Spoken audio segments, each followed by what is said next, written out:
Superior Shave fans and other humans, how we doing? All right, what are we going to talk about in this video? Well, first, I want to plug for you this lovely piece of Scotch. This is Glenfarclas 15. You know, I don't know why it's not super expensive, but I can't find it anywhere in my city, and it's great stuff, man. Nice and sherried. Your relatives will complain to you. Okay, yeah, we have the Dovo best quality here, and this video's purpose is to show you what not to do with your Dovo best quality so that you don't break the scales. They won't break on their own, you have to help them, but it's pretty easy to help them.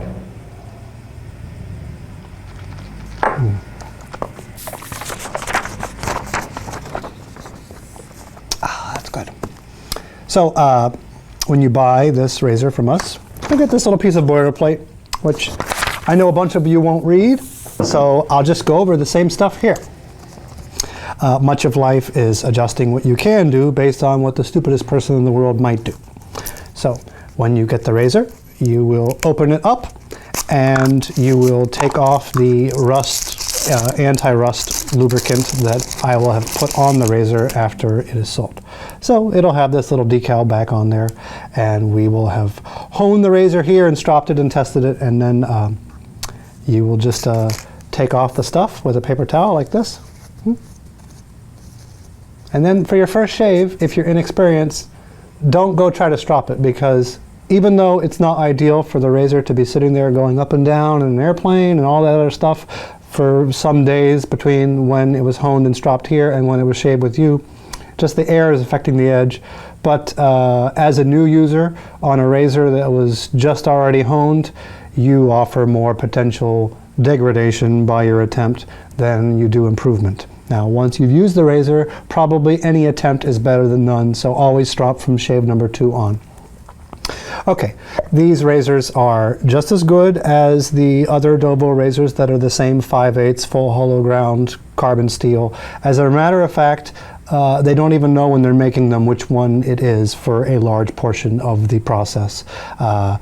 Do they give the prettier pieces to the more expensive models? Yeah, I can buy that they do that. I don't know for sure, but I wouldn't be surprised if they do. But in terms of the shave, it should shave exactly the same way. The difference is that this piece of shit handle is celluloid that breaks easily if it's given too much tension. So it's kind of good that they can pin it so tight for a beginner, because look, it barely wants to move. I would say in generally these Dovo best qualities are the tightest pin razor that I have handled out of modern production razors, owing to some of the advantage of this creaky celluloid. The micarta razor, that's the stainless steel en vogue, that one is pretty tight too, but this is consistently very, very tight.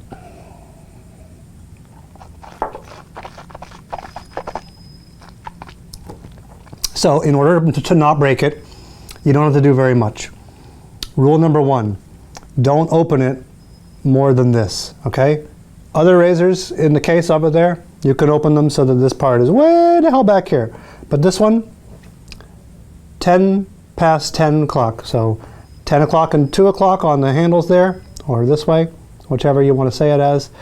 I think of it as 240 degrees of a circle, being deployed 240 degrees of a circle. So don't open it more than that. If you do, you're putting this tang bit, is the thicker part is pushing up on the inside of the scales, and you might break the scales like that. Number 2, this one's the easy one to do for a beginner. Don't squeeze on the outside of this pivot pin. The scales will always break right there if you do something stupid. So when you're stropping, particularly, people will have a tendency when they're new to squeeze right there. Hold on to the tang when you're stropping. You don't hold on to the handle, okay? So when you're stropping, if you apply pressure right there even once, it's going to break it. So when you're stropping, you're just holding on to this part right here, right? This part, the tang. Don't hold on to that. Don't ever squeeze on the outside of there. Okay? The last one is don't apply any solvents to this razor, okay? Don't put any solvents anywhere near it. Now, what are solvents? I'll show you some solvents that are popular in our little world here. Is rubbing alcohol a solvent? Yes, yes it is. So you wouldn't want to use that because it'll break the scale. Would mineral spirits be a solvent? Yes, that would be a solvent. You don't want to use that. What about this really awesome silicone spray lubricant? Well, it has a little bit of solvent character to it, so I don't think I would use that either.